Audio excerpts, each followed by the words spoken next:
सूत जी ने शौनक आदि ऋषियों से शिवपुराण के महात्म्य का वर्णन करते हुए एक प्राचीन कथा सुनाई। बहुत पहले की बात है, एक ब्राह्मण था जिसका नाम था बिंदुक। उसकी पत्नी थी चंचुला, जो आरंभ में अत्यंत धर्मपरायण और भक्ति मार्ग में रत थी। वह अपने पति को भी इस पावन पथ पर चलाना चाहती थी, परंतु बिंदुक कपटी, लोभी और भोगविलास में लिप्त व्यक्ति था। वह न केवल धर्म से विमुख था, बल्कि दिन भर दुखियों को सताया करता था। चंचुला ने अनेक बार उसे समझाने का प्रयास किया, किंतु वह कभी न माना। कालांतर में चंचुला भी अपने पति की संगति में भक्ति मार्ग से भटक गई और व्यभिचारिणी बन गई। उसका जीवन पाप कर्मों में बीतने लगा। एक दिन बिंदुक को तीव्र ज्वर ने घेर लिया। पीड़ा से व्याकुल होकर वह एक आश्रम में पड़ा रहा और उसी पीड़ा में उसकी मृत्यु हो गई। मृत्यु के पश्चात वह एक भयंकर राक्षस के रूप में पूर्वांचल में भटकने लगा। अत्यंत यातनाएं झेलते हुए वह वायु और धूल खाकर जीवन व्यतीत करने लगा।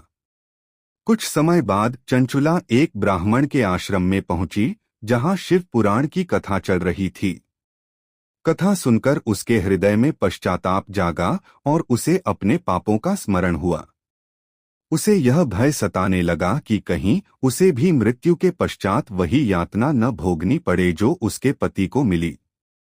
उस ब्राह्मण ने चंचुला को बताया कि यदि वह प्रतिदिन श्रद्धा और भक्ति से शिव पुराण की कथा सुने और भगवान शिव का स्मरण करे तो उसके समस्त पाप कट सकते हैं और वह शिवपुरी में स्थान प्राप्त कर सकती है। यह सुनकर चंचुला ने संकल्प लिया कि अब वह संपूर्ण जीवन शिव भक्ति में अर्पित कर देगी। उसने निष्कपट भक्ति से शिव पुराण का श्रवण और स्मरण आरंभ किया। समय आने पर जब चंचुला का प्राणांतकाल निकट आया, तब शिवगण एक विशाल दिव्य विमान पर उसे लेने आए। वह विमान स्वर्णमय था और उसकी आभा अग्नि के समान प्रखर। शिवपुरी पहुंचने पर चंचुला ने स्वयं भगवान शिव के दर्शन किए, जिनका तेज ऐसा था जैसे एक साथ सहस्र सूर्य उदित हो गए हों। मां पार्वती स्वयं श्वेत वस्त्रों में उसका स्वागत करने आईं।